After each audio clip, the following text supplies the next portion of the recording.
Hello? Hello?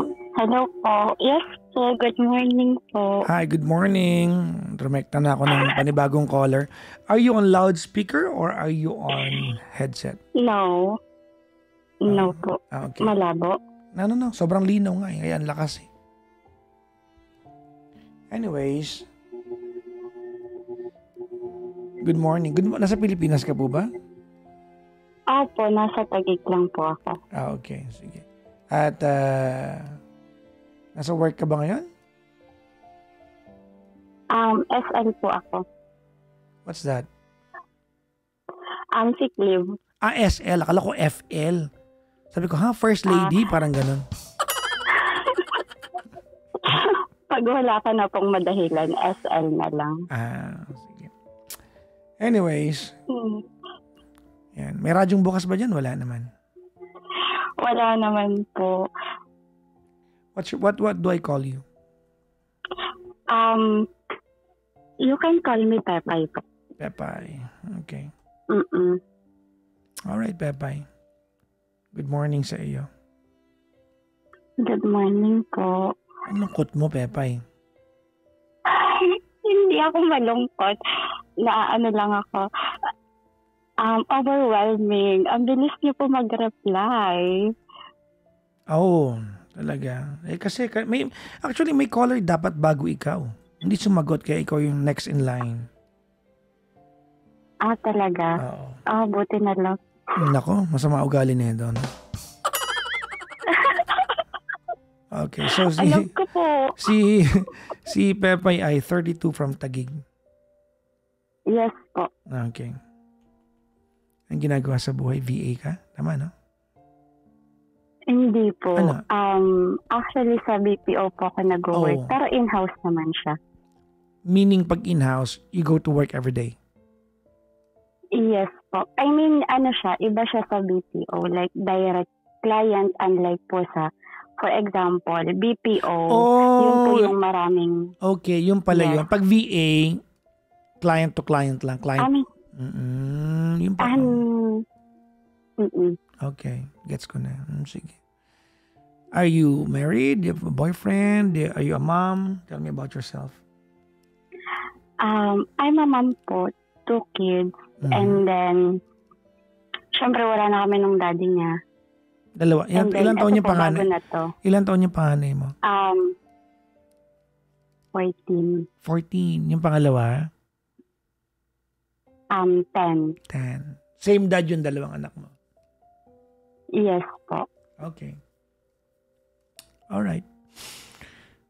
At hiwalay na kayo na nung tatay ng dalawang anak mo. How long na?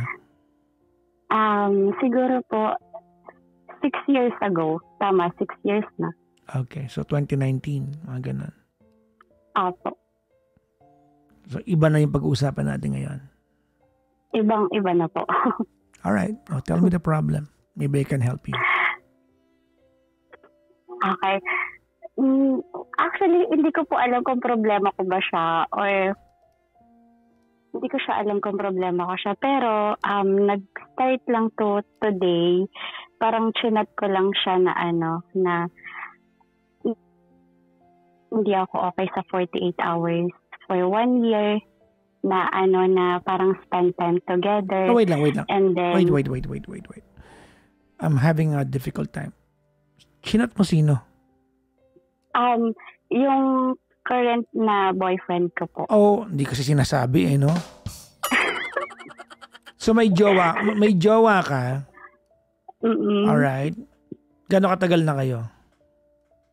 3 years na po. 3 years na.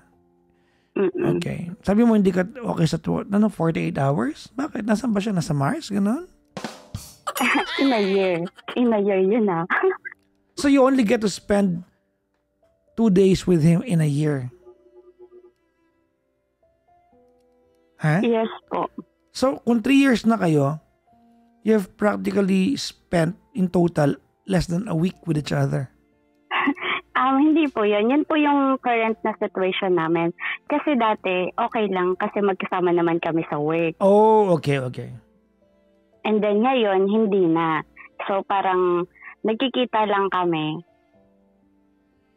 tuwing lunch ko lang pag Wednesday. Mhm. Ano yung 48 Yun hours? lang.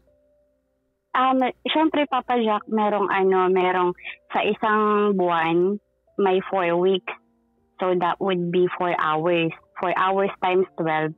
So, 48 hours.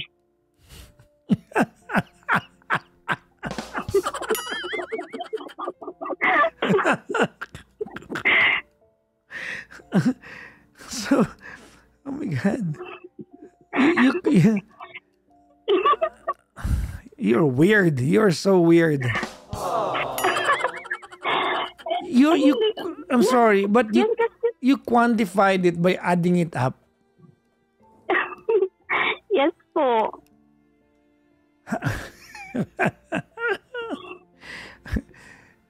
Kailan pa kayo nagkikita ng lunchtime lang? Simula po nung siguro. Anong araw na ba ngayon? Or November na po ngayon. So, baka October or September. So mula September, you only get to meet during lunchtime. Kung saan yung schedule mo, schedule niya, kumbaga nagja-jive. Tama? Basta nakaschedule na po yun na Wednesday ng lunch ko, anytime ng lunch ko, for 1 hour makakapunta siya.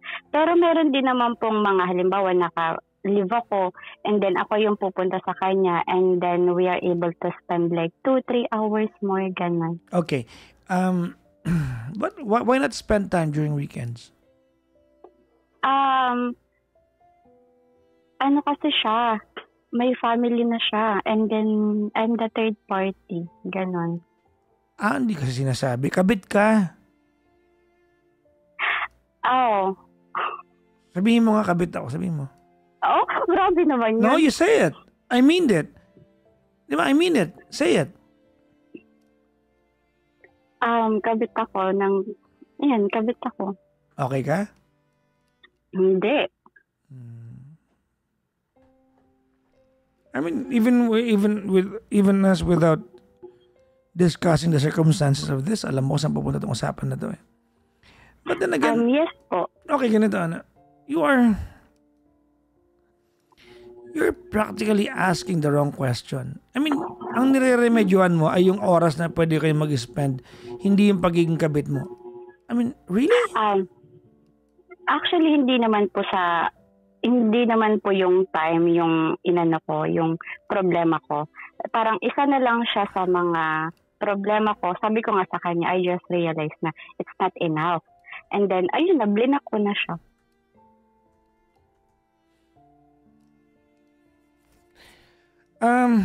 Hindi na ako naniniwala sa black na yan. Ako din po. Be honest, ha? Ilang beses mo na siyang binablock?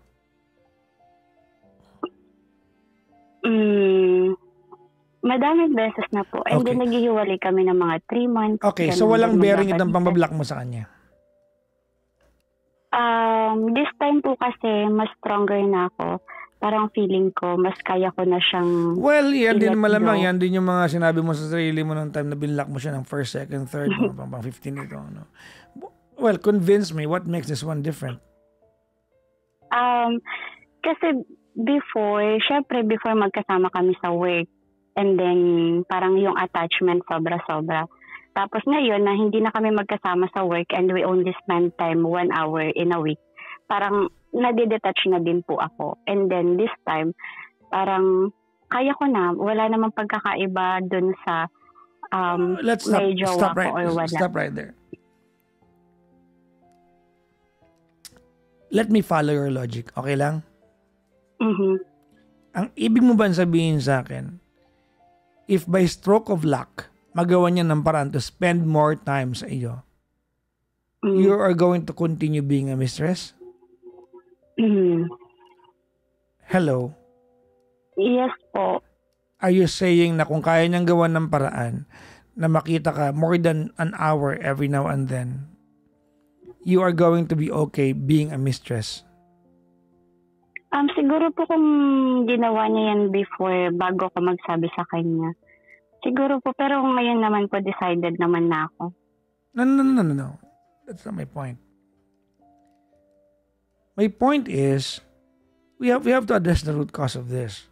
And this is your, ang problema dito, hindi yung, this has very little to do with him.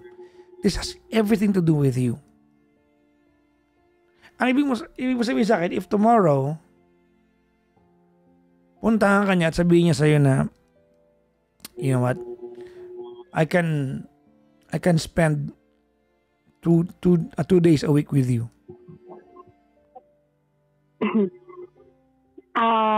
Siguro po, papayagan tumuloy yung relasyon ninyo?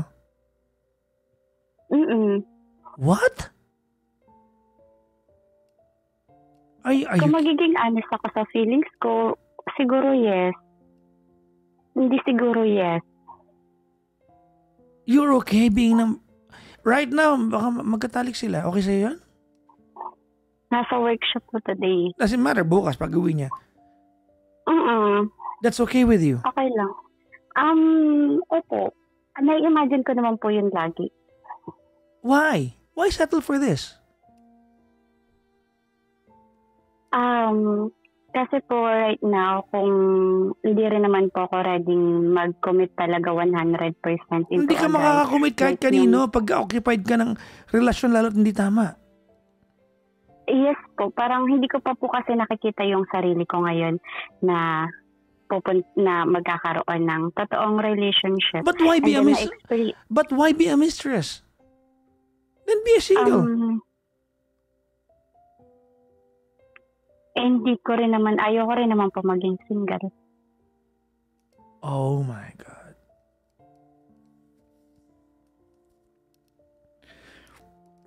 Nahilo ko, lahi pa naman antipara sa akin. Parang okay lang naman po ako sa ganito kasi hindi ako ready na magka-jowa ng like totoong jowa, yung gano'n.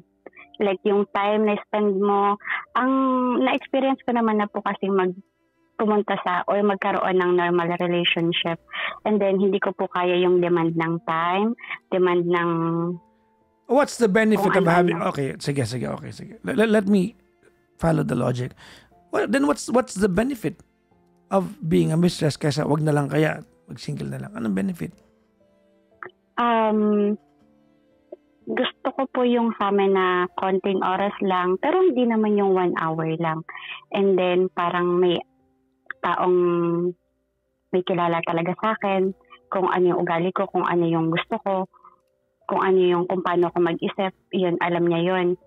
And then, parang pag may mga tanong ako na hindi ko kayang sagutin or nahihiya akong itanong sa iba, kaya kong itanong yun sa kanya. And alam ko na siya lang yung makakasagot ng mga tanong ko or kung paano ko gusto sagutin yung mga tanong ko, siya lang yun.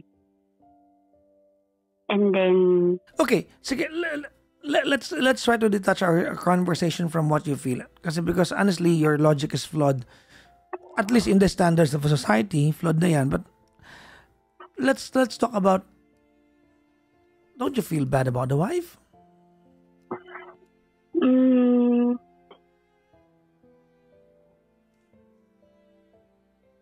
Hindi ko po alam.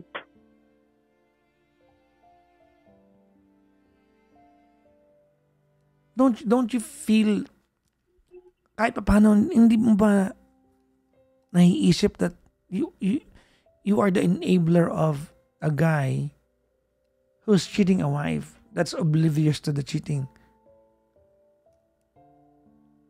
Siguro po dati, pero ngayon hindi na. Ganun nakatigas sa mukha mo? Feeling ko po. Ewan ko po, basta ganun. Hindi ko na po siya naiisip ngayon. Alam mo, in all the years I've been giving advice, and I'm into this business for 25 years na. You're the first one I have talked na mistress and yet not a strand of remorse. I think you're the only one that is just completely fine with it. Siguro po kasi I'm just being honest. You are not being honest. You're being this is not honesty. Maybe transparent is the right word.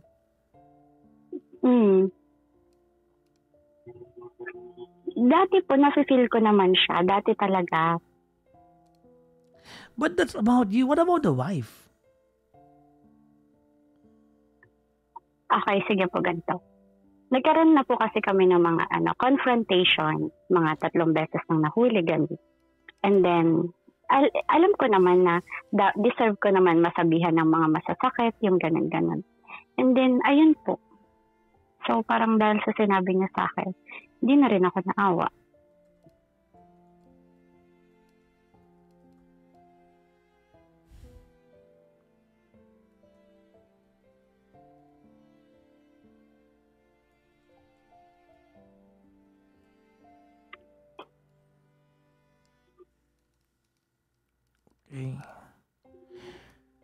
Okay.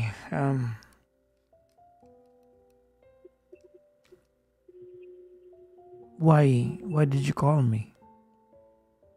Kasi, well, I understand that was the logic then. Pero now, you're claiming na nakipaghiwalay ka na. Tama na? Yes po. I mean, is this for good? Sana po. Are you looking for someone who's going to push you over the edge not to go back to him? Siguro po. And also, parang nako-confuse kasi ako sa sarili ko. Na ano, nako-conscious? Nako-confuse. Okay. Why? Kasi, hindi ko pa po kasi na-experience yung mawala ng jowa ng matagal, yung parang mag-move on ka muna bago ka magjojowa ulit. Ang ginagawa ko lagi is parang hahanap ako, then panakip butas, then pag okay na ako, then hiwalay na ulit. And then pag na-miss ko, parang magjojowa ako ng or parang magpapaligaw ako ng saglit, and then pag parang ganun lang yung cycle until may dumating na magtagal, magtiis. Yun. So, that is the time na nagkakaroon ako ng long-term relationship. So, ngayon, gusto ko po sanang, actually gusto ko ba? Hindi ko po alam kung ano yung gusto ko. Pero sana, paano ba dapat? Ano ba dapat gawin after breakup?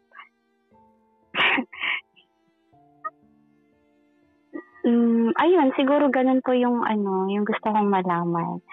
Parang, ano ba yung mga dapat kong gawin? Ano ba yung mga... Alam ko naman dapat kong gawin talaga. I know, alam mo. Hindi ko lang po alam kung ano itatanong ko.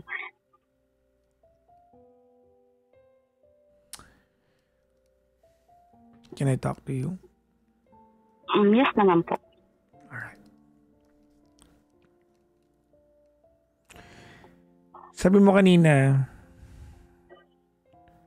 gusto mo lang ng jowa, parang you want a part-time jowa, parang ganun. And you're okay with the setup. Namamali. I don't believe that. I think it's a facade into something. You're trying to cover something up. Feeling ko facade yan eh. Feeling ko, it's not that you want a part-time job. It's that you are too afraid to give yourself because you're gonna be hurt so bad. And you don't have the time to deal with pain.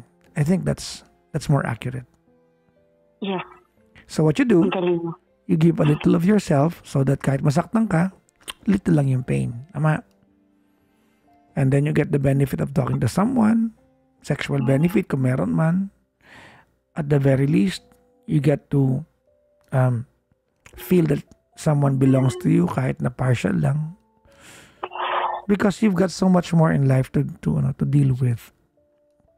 You know? Tama naman po. Am I making sense? Okay. So, tama ako, no? It's a facade. Yes po. But you can have this. You can have a facade without hurting anybody else. Without stepping on somebody else's emotion. Example, yung wife niya.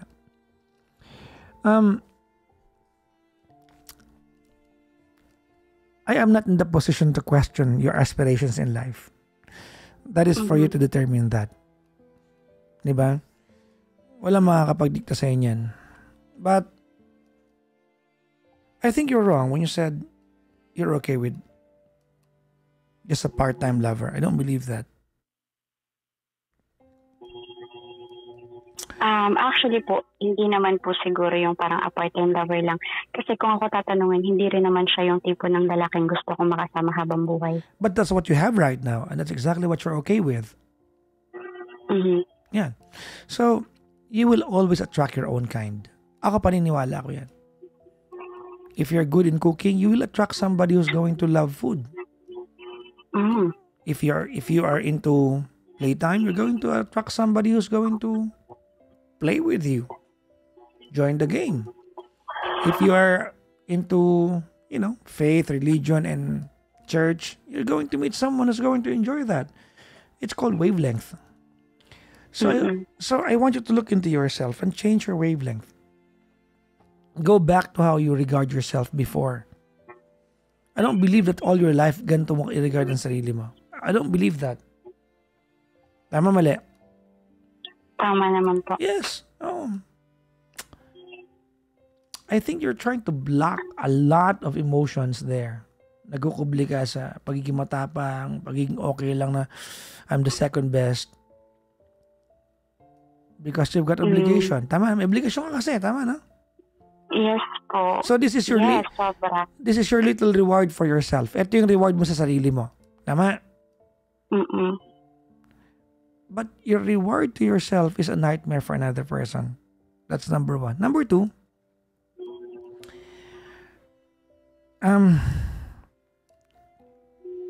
Pepay. It will be so wonderful to open yourself up to the possibility that you might find someone who's going to share your load.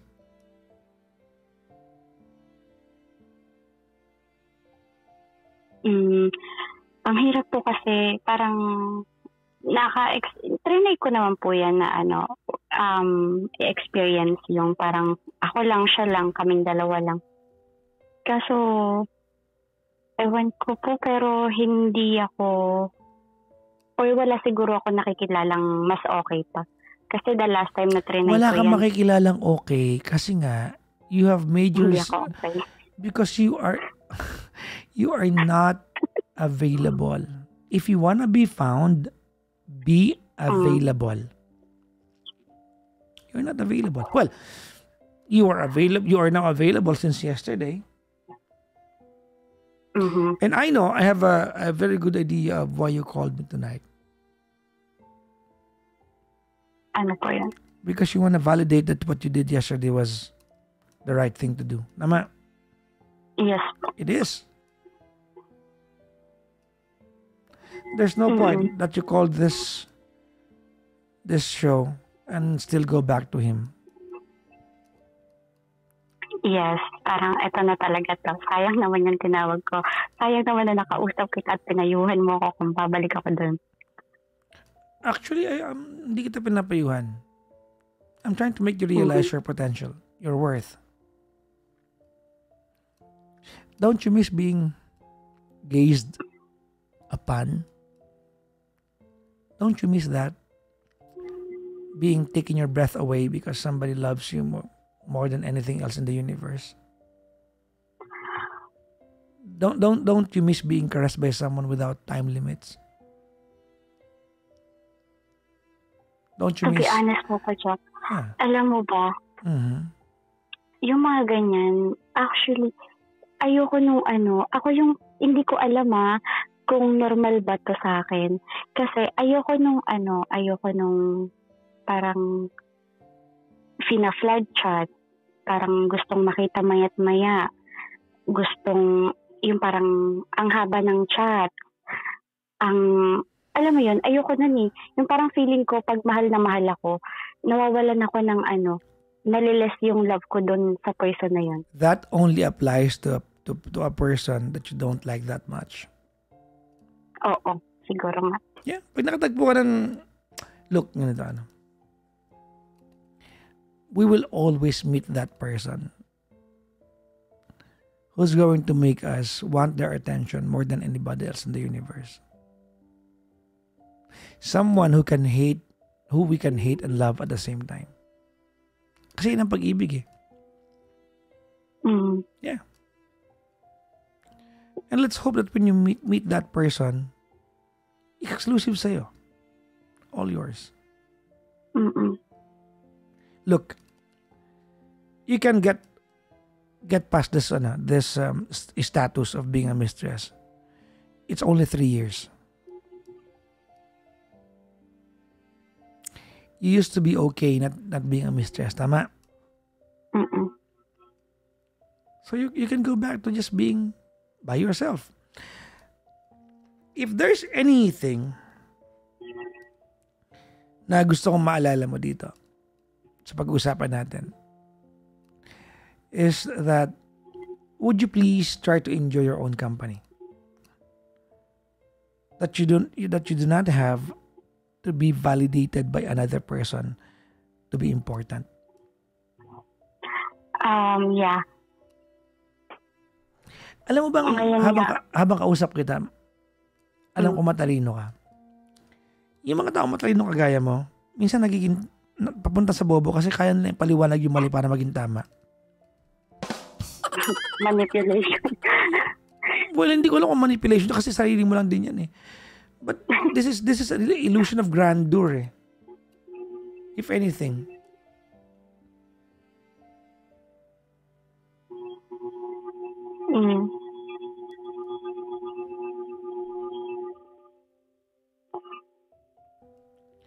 Well, magkausap tayo ngayon. So, if there's anything I want to tell you, that is, I'll be rooting for you.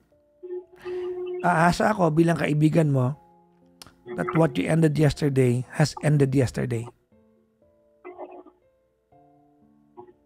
Tama? Sana po. You are 32 years old. Soon enough, playing this game will not be attractive anymore. After a while, tama nang naranasan mo ng 3 years. Wala nang tayong magagawa sa part niyan. It is what it is. That's that. Yan na yun. Maybe it's about for you to open a new chapter in your life where going serious about being treated fairly and the way you deserve it, di ba, is the main story.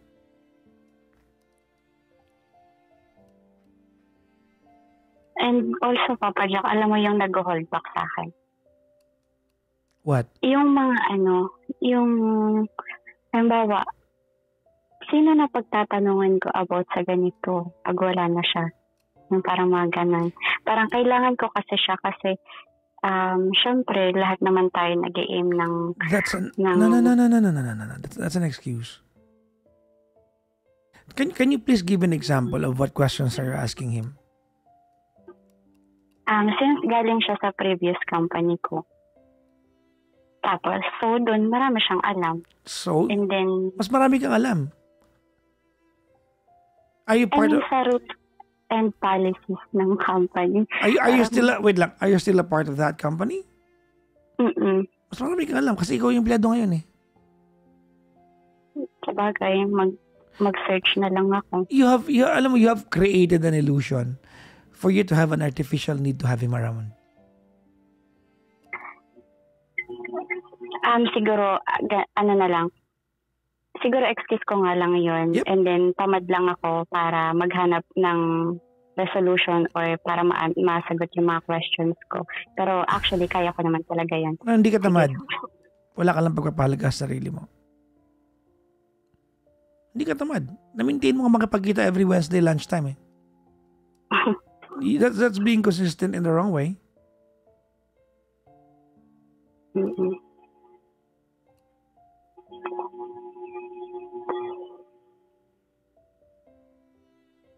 Siguro dun masipag ako. Kasi gusto ko siya makita.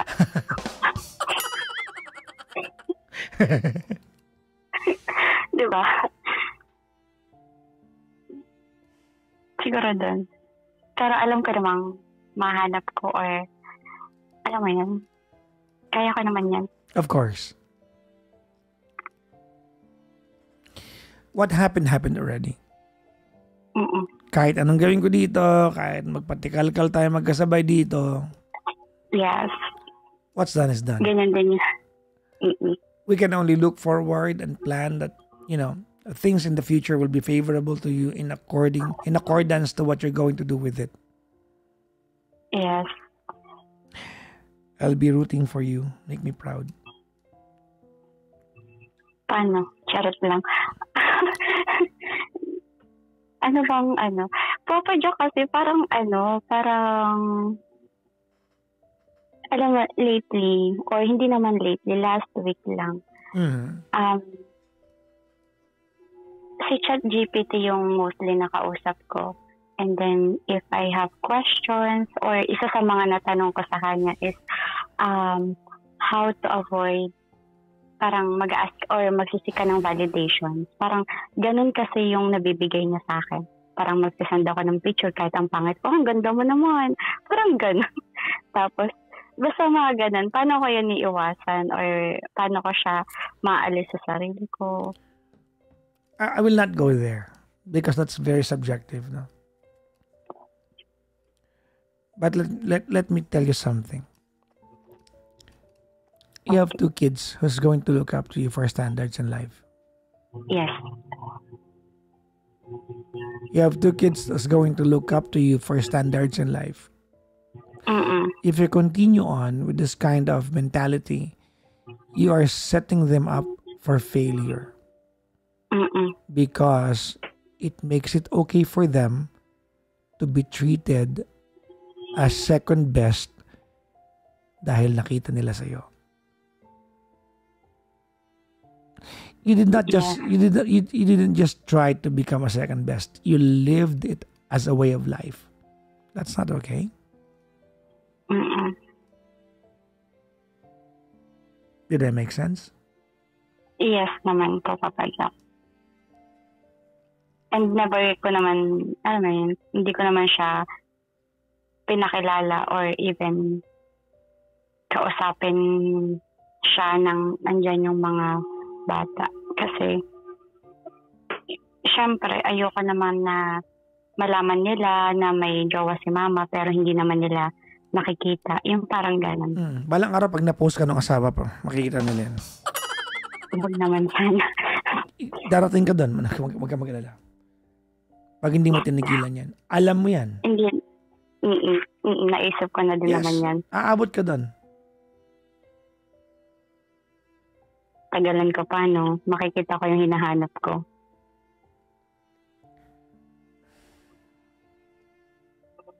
At di naman na tayo papaabot din. Well, I hope that it ended yesterday.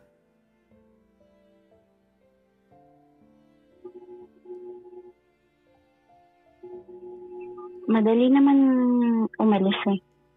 Ang mahirap lang kasi dito, yung babalikan ka. Tas, alam mo yung mga reklamo mo before is susolusyonin niya ng mga 1 week.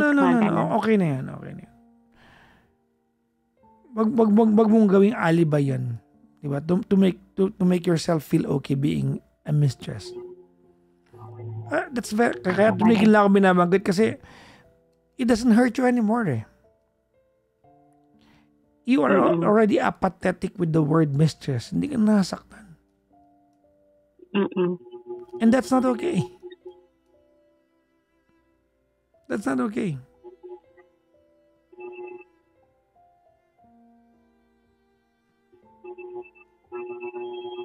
Bakit? Well, by nature, we are designed to feel pain.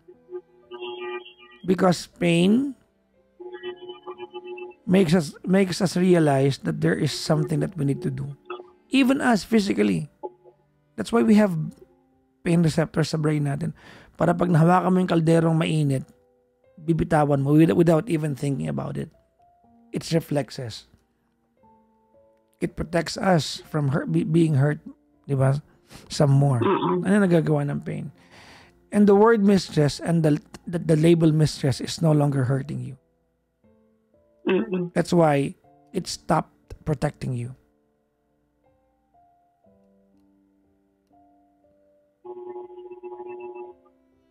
Alright? Yes. Update mo ako soon, ha? Maybe when you fall in love with another person. Pero for now, focus with yourself.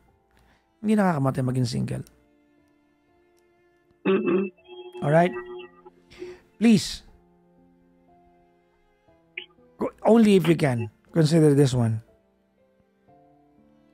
Enjoy your own company. It's all you have when everyone else lives to you. Pag iniwan tayo ng lahat, it's only our company that we should enjoy. Gano'n naman na po ako ngayon. Tumigil ka, kahapon lang yan. Wala kang pinagkaiba sa nag-gym ng one day. Payat na ba ako? Nakakirita. I mean, kasi tignan mo, magkakasama lang kami, lunch lang. Hindi ka naman siya nakakasama outside. Tapos, ganun lang. So, parang yung living alone. Tama na. Wag mo nang i-justify pa to. Alright? Mm-mm. That 3 years of being a mistress has to end now. Mm-mm. I'm rooting for you. Make me proud. Yes po, Papa Jack. Promise me. Yes po, promise. That's the very reason why you wanted this conversation. Mm-mm. This one serves as a marker sa buhay mo. Tama? Yes po. I thank you for calling the show. Yes po, thank you po. Bye-bye. Bye-bye po.